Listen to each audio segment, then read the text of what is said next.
मित्रों नमस्कार।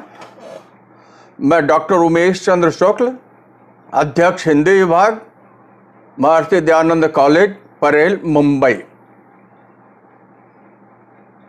बाबा तुलसीदास की एक चौपाई है,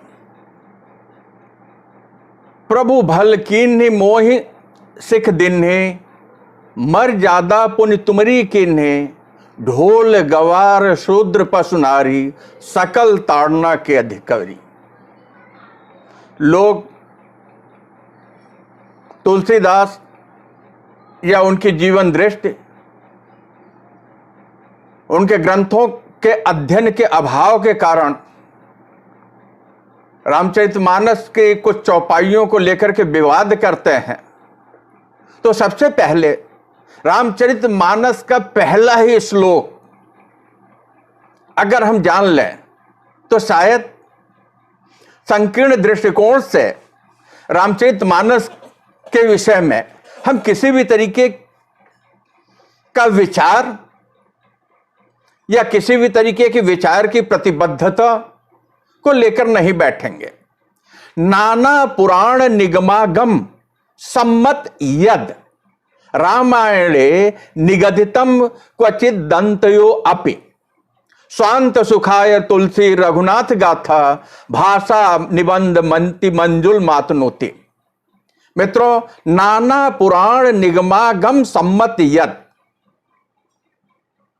विराट अध्ययन की आवश्यकता है और रामचरितमानस को हमें बहुत ही अच्छी तरीके से पढ़ के फिर कुछ ऐसी चौपाइयों के ऊपर चर्चा करनी चाहिए। संदर्भ देखिए, जब कहा जा रहा है प्रभु भल कीन्हि मोहि सिख दिन्हे, मर जादा पुनि तुमरी किन्हि, कौन कह रहा है, किससे कह रहा है? समुद्र कह रहा है, भगवान श्री राम से कह रहा है। क्योंकि यहां ध्यान दीजिएगा, महर्षि वाल्मीकि जब राम की चर्चा करते हैं तो वो श्री राम को एक मनुष्य के रूप में, एक मानव के रूप में, एक व्यक्ति के रूप में चित्रित करते हैं। वहां क्या है? वहां इतिहास है। तुलसीदास जब श्री राम को देखते हैं तो तुलसी के राम सर्वशक्तिमान मर्यादा पुरुषोत्तम प्रभु राम है। पहली बात, जहां आस्था और विश्वास है वहां सवाल नहीं है। और मर्यादा की स्थापना के लिए जो आया है तो मर्यादा की ही बातें करेगा। रामचरितमानस के इस संदर्भ को जानने के लिए हमें फिर जाना चाहिए जब समुद्र के सामने राम 3 दिन से प्रार्थना कर रहे हैं। विनय न मानत जलधि जड़, गए 3 दिन बीत, बोले राम सकोप तब, बिनु भय होए न प्रीत। लक्ष्मण बाण सरासर आनो, शोखों वारिध विशिख कृषानो, 60 सन विनय कुटिल्य सन प्रीति, सहज कृपन्न सन सुंदर नीति, ममता रत सन ज्ञान कहानी, अति लोभी सन विरति वखानी, क्रोधे ही सम कामी हरि कथा, ऊसर बीज बय फल जथा, अस कह रघुपति चाप चढ़ावा, यह मत लक्ष्मण के मन भावा, संध्या नेहु प्रभु विषिख कराला, उठी उदधि उरे अंतर ज्वाला, मकर उरग खग गण अकुलाने, कनक जरत जंतु जल निधि जब जाने, कनक थार भरी मणिगण गाना, विप्र रूप आयो तजमाना। ध्यान देने का विषय है। जब वो आया कनक थारी भरी मणिगण गाना, विप्र रूप आयो तजमान। मित्रों, यहां जो है, जब भी हम राजा के पास जाते हैं, बड़े व्यक्ति के पास जाते हैं, तो खाली हाथ नहीं जाते, उपहार लेके जाते हैं। और वहां जाने के बाद जाने वाला जो व्यक्ति होता है, उस व्यक्ति की जो भाषा होती है विनयवत होती है। हम अपने को सामने वाले के सामने जो समर्पित करते हैं। तो संदर्भ वही है कि राम ने 3 दिनों तक समुद्र से विनती की, समुद्र सुनने को तैयार नहीं था। राम ने जब धनुष पे बाण चढ़ाया, तो उसके पहले लक्ष्मण से जो कहते सठ सन विनय, जो सठ व्यक्ति हो, जो सठ प्रवृत्ति का व्यक्ति हो, उससे अगर विनयवत व्यवहार करोगे तो वो विनय के मूल्य को नहीं समझ पाएगा, वो उसकी कीमत नहीं करेगा। तो ऐसे व्यक्ति को क्या करनी पड़ेगी? सठ को शिक्षा देनी पड़ेगी, सठ को दंडित करना पड़ेगा, है कि नहीं? तो समुद्र आया है, वो अपने को तुच्छ छोटा सिद्ध कर रहा है प्रभु श्री राम के आगे, है कि नहीं? तो वो जब आता है तो कैसे आता है? कनक थार भरी मणिगण गाना, विप्र रूप आयो तज माना। वो अपने मान को, अभिमान को छोड़ करके भगवान श्री राम के सामने ब्राह्मण का रूप धर के आता है, धारण करके आता है, क्योंकि ब्राह्मण अवध्य होता है, ऐसा समुद्र समझता है, ऐसी सामाजिक व्यवस्था भारतीय सामाजिक व्यवस्था समझती है। ऐसा हम मानते हैं कि ब्राह्मण है तो सचरित्र होगा, सदाचारी होगा, तो सचरित्र होगा, सदाचारी होगा, ऐसा हम मानते हैं। लेकिन अगर उसके कृत्य में कहीं से अहम होगा, राक्षसीपन होगा, तो रावण की तरह बद्ध होगा। तो जब वो स्वयं को छोटा मानते हुए वो कहता है प्रभु भल कीन मोहि सिख दीन्हे।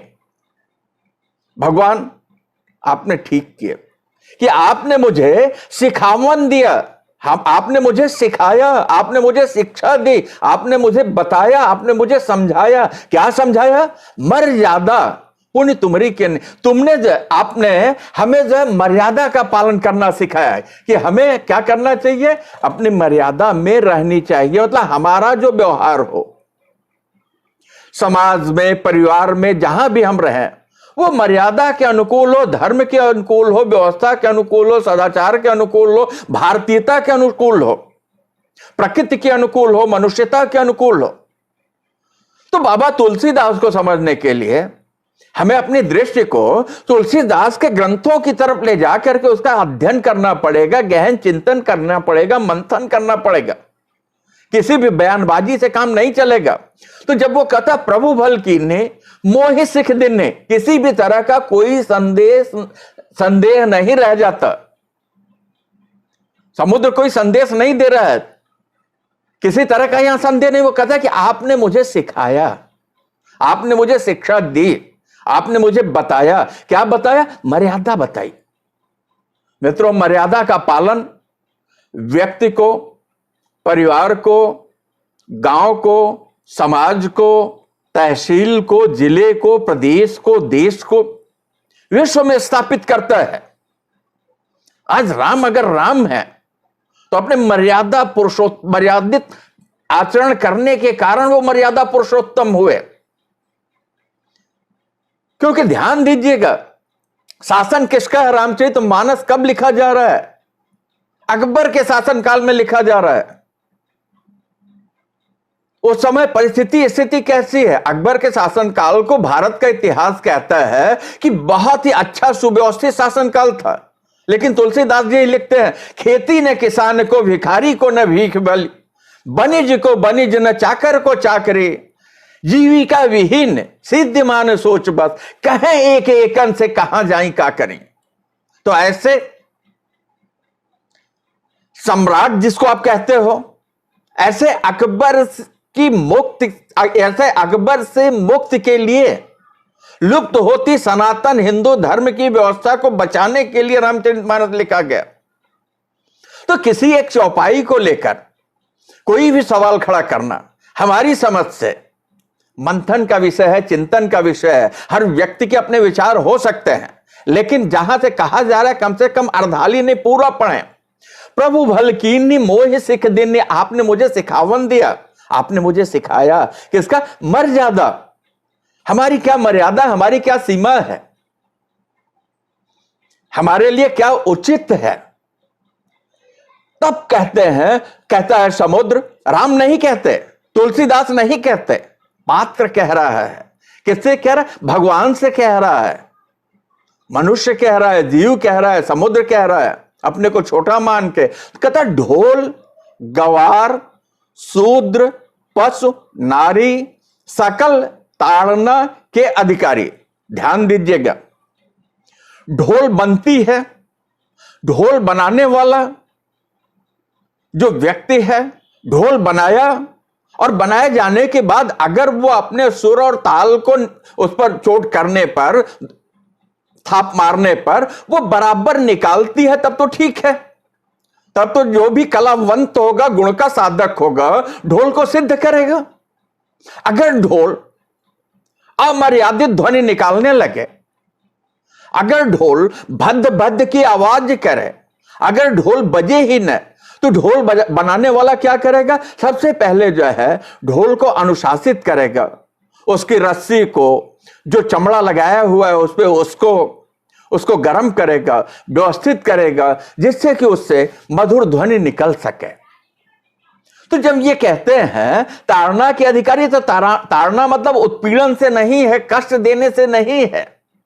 ताड़ना का मतलब ठीक वही बात है जैसे गुरु अपने शिष्य को शिक्षा देते समय अपने शिष्य के दोष को निकालने के लिए आवश्यकता पड़ने पर उसे क्या करता है? अनुशासित करता है, दंडित करता है। तो चूंकि यहां ढोल का जो सौंदर्य है, ढोल का जो महत्व है, वो किसमें है? उसके सुमधुर ध्वनि में है कि जब भी वादक ढोल जैसे वाद्य यंत्र के ऊपर थाप लगाए तो उसकी मधुर ध्वनि निकले, तब तो ढोल जो आदरणीय होगी। लेकिन अगर उससे आवाज नहीं निकलेगी तो वो ढोल कैसी है? तो वो ढोल जो है सिद्ध नहीं है। तो वैज्ञानिक दृष्टिकोण से विचार करने की आवश्यकता है, व्यवहारिक दृष्टिकोण से विचार करने की आवश्यकता है। तो उसे क्या करना पड़ेगा? सिद्ध करना पड़ेगा।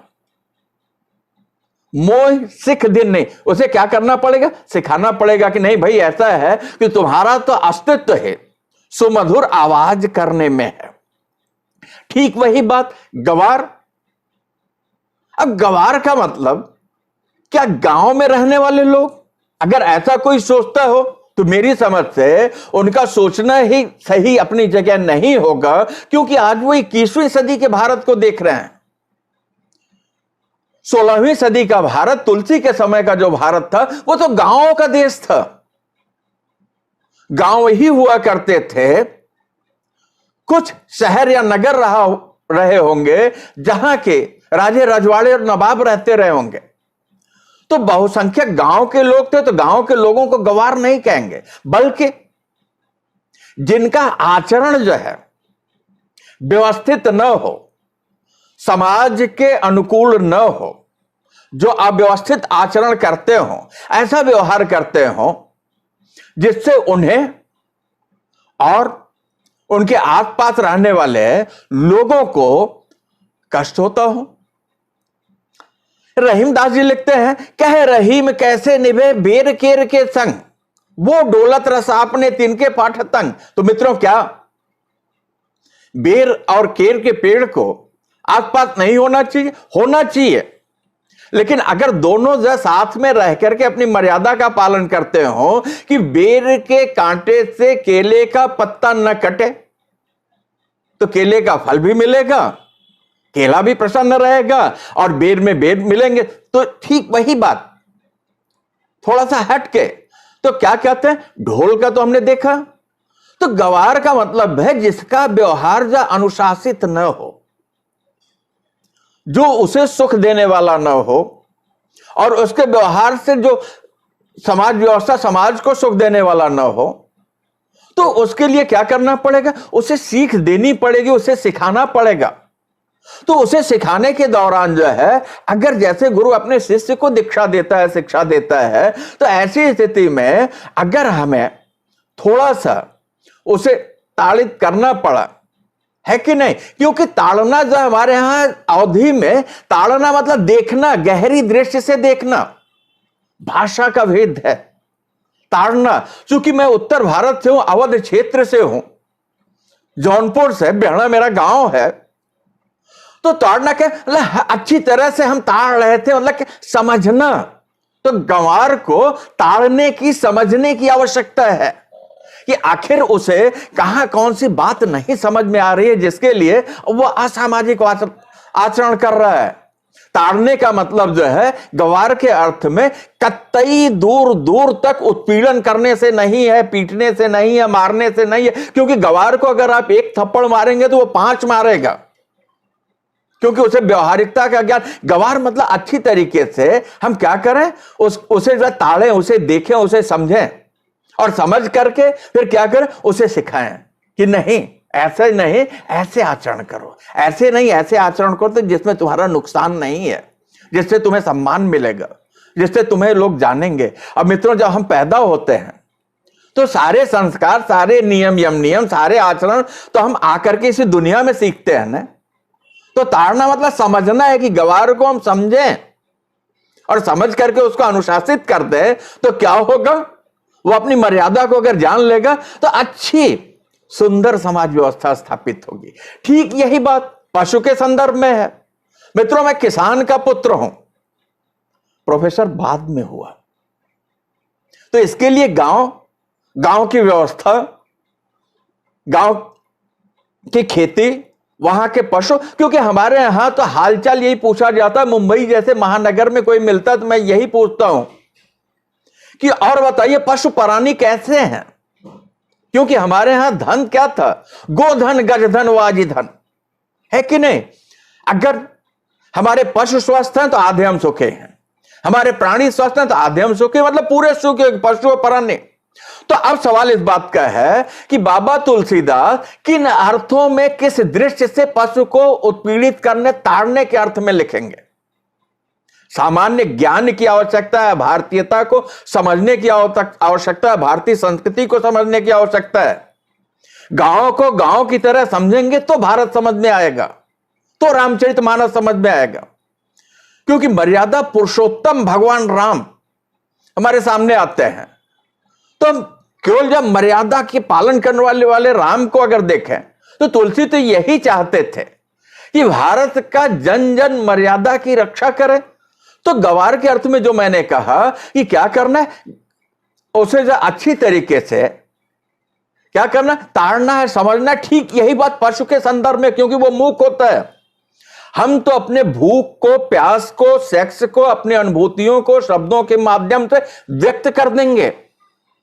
पशु मूक है, कब वो भूखा है, कब वो प्यासा है, शरीर के किस हिस्से में दर्द है, तो क्या करना पड़ेगा, उसे ताड़ना पड़ेगा। ताड़ना क्या मतलब, अगर भूखा है तो पिटाई करेंगे, प्यासा है तो पिटाई करेंगे, बीमार है तो पिटाई कर, नहीं नहीं नहीं मित्रों, यही चूक हो रही है। शायद जो है हम अपनी बुद्धि से ज्यादा कसरत कर रहे होते हैं जिस समय पशु को ताड़ने की बात करते हैं।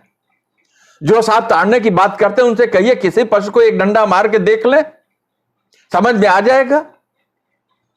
क्योंकि उसे ये डर नहीं होगा कि आप बहुत बड़े आदमी हो या बहुत छोटे आदमी हो, उसको यही समझ में आएगा ये ताड़ रहा है, इसका मतलब मेरा दुश्मन है, मेरा विरोधी है।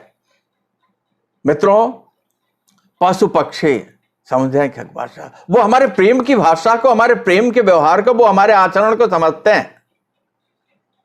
हम किसी जानवर के प्रति, हमारे आसपास रहने वाला सबसे नजदीक जैसे कुत्ता है, उसके लिए आप डंडे या एक पत्थर उठाइए, देखिए वो भौंकेगा, काटने के लिए दौड़ेगा।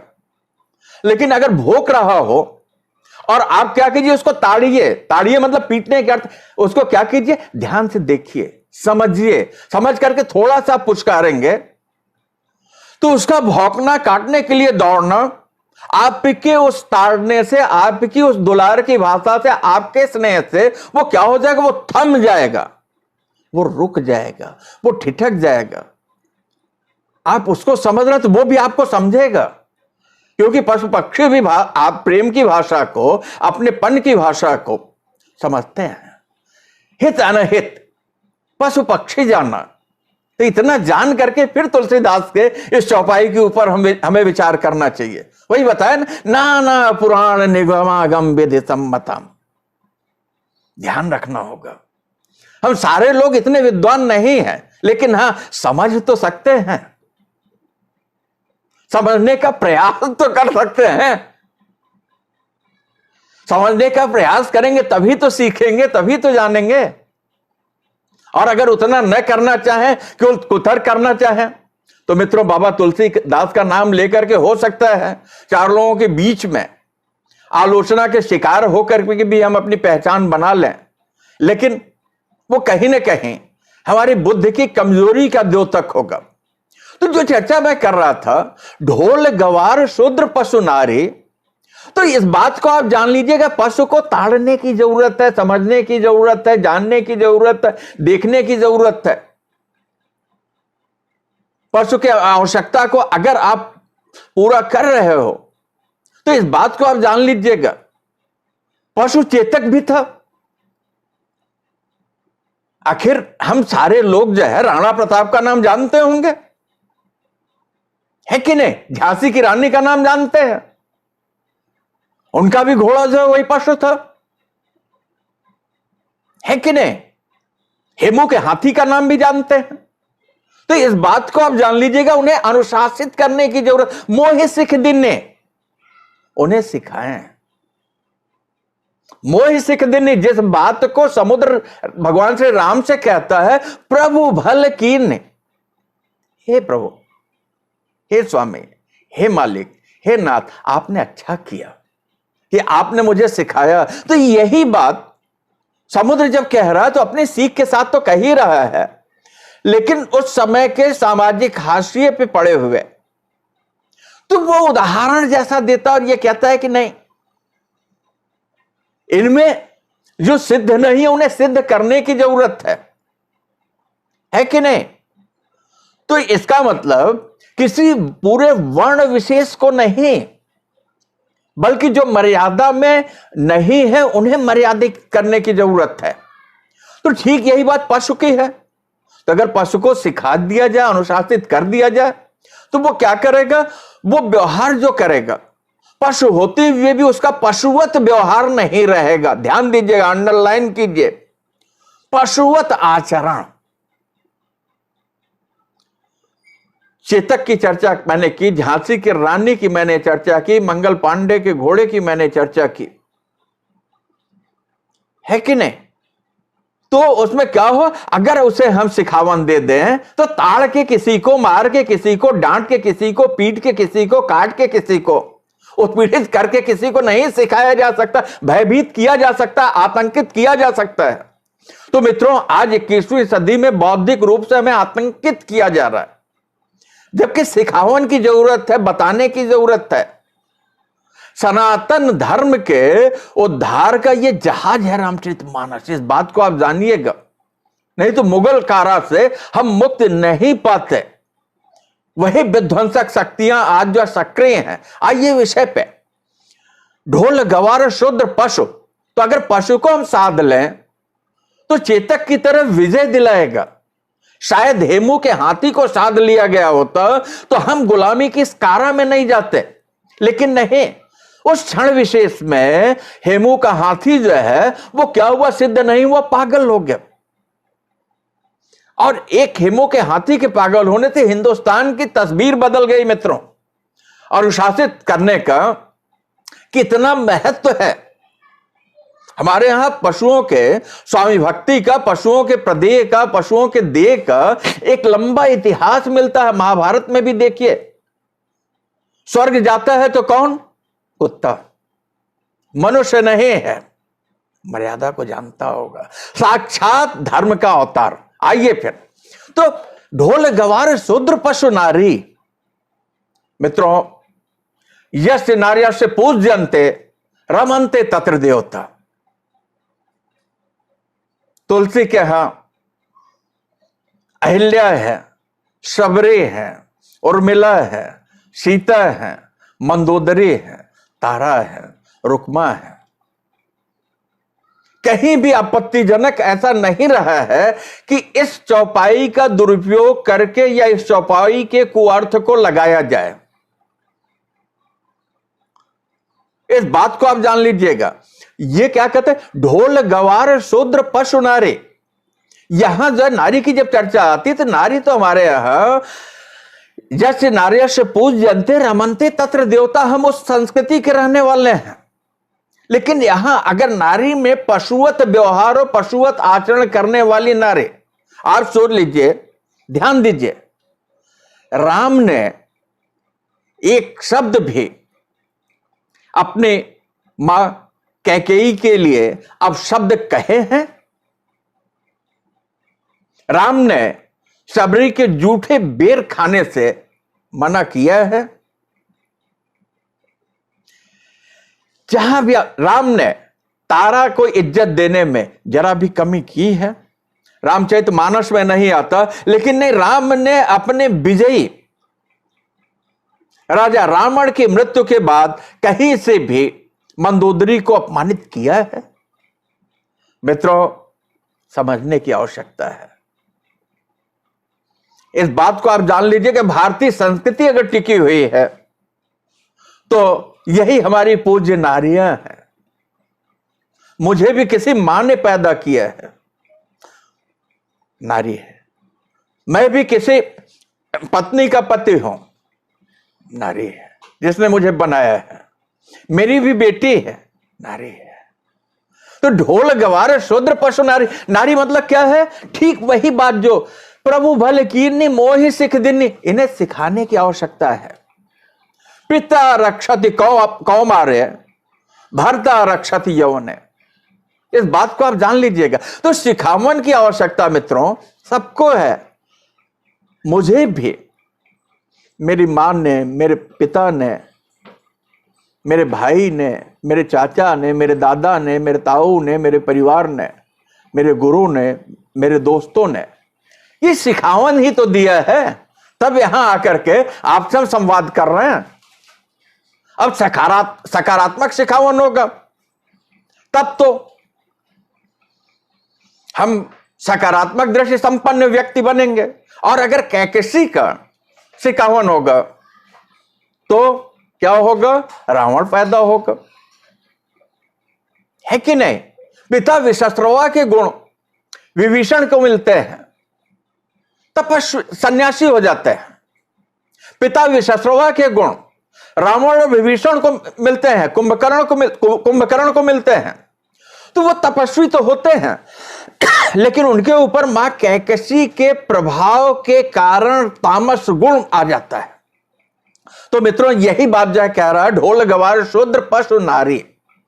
तो नारी के संदर्भ में जो बात आती है, तो चूंकि समुद्र कह रहा है अपने लिए मर्यादा मोहि सिख दिन्नि, तो ऐसी स्थिति में मर्यादा का पालन करना, ताड़ने के अर्थ में नहीं। कोई भी हो, अगर स्त्री को उत्पीड़ित करेगा, ताड़ेगा, ताड़ना मतलब पीटने के अर्थ में लोग लेते हैं, गलत बात है। तुलसीदास ऐसा लिख ही नहीं सकते। फिर वही जो मैंने कहा कि तुलसीदास की इस बात को समझने के लिए नाना पुराण निगमागम, तो हमारे पुराणों में, शास्त्रों में कहीं भी ऐसा नहीं लिखा गया है। विधि सम्मतम, इसके बाद क्या? जो व्यवहारिक रूप से सम्मत हो। तो हमारे यहां तो मातृ सत्तात्मक परिवार ही हुआ करता था।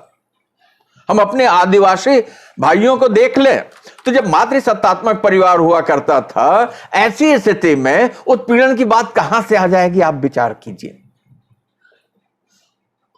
है कि नहीं? तो क्या ढोल गवार शूद्र पशु नारी, मतलब नारी को अगर क्या किया जाए? सिखावन दिया जाए, सिखाया जाए, आचरण बताया जाए, अनुशासित रखा जाए, व्यवस्थित रखा जाए, तो क्या होगा? ये सुंदर समाज बनेगा। मित्रों वही दौर है अकबर का, जबकि हमारे यहां हमारी नारियों के माथे पर घूंघट आ गए। नहीं तो उसके पहले मुगलों के, मलेच्छों के आने के पहले जो है हमारे यहां घूंघट की परंपरा नहीं मिलती है। तो ढोल गवार शूद्र पशु नारी, तो जब यहां ये कहते हैं सकल ताड़ना के अधिकारी, सकल मतलब सभी, तो यहां जो सीधे सीधे सब चार के चारों को सिखाने की बात करते हैं कि नहीं, इन्हें क्या करें? इन्हें सिखाएं, इन्हें अनुशासित करें, इन्हें व्यवस्थित करें, इन्हें साधे, इन्हें सिद्ध करें, इन्हें बताएं, इन्हें जताएं क्या? इनके अस्तित्व को, इनकी पहचान को, इनके सत्व को, इनके व्यक्तित्व को। तो क्या होगा? दुनिया खूबसूरत होगी। मित्रों, तुलसीदास भारतीय समाज, भारतीय धर्म, भारतीय संस्कृति के रक्षक थे, पोषक थे, भारतीयता की मुक्ति के लिए संघर्ष कर रहे थे। रामचरितमानस मात्र साहित्य ग्रंथ नहीं है, रामचरितमानस भारतीय धर्म ग्रंथ है। रामचरितमानस भारतीयता को बचाने का वो अघोषित संविधान है जिसे हमें बार बार पढ़ना चाहिए, इतनी बार पढ़ना चाहिए, इतनी बार पढ़ना चाहिए जिससे कि उससे जो है हम बहुत कुछ सीख सकें। जैसे देश की आजादी के बाद भारत के संविधान को हम बार बार पढ़ते हैं, जो समस्याएं आती हैं, वैसे जीवन की समस्याओं का समाधान जो किसी कचहरी में नहीं हो सकता, वो रामचरितमानस के इन दोहों और चौपाइयों तथा रामचरितमानस के 7 कांड के पहले लिखे श्लोकों में होता है। बस एक दृष्टि की आवश्यकता है, समझने की आवश्यकता है।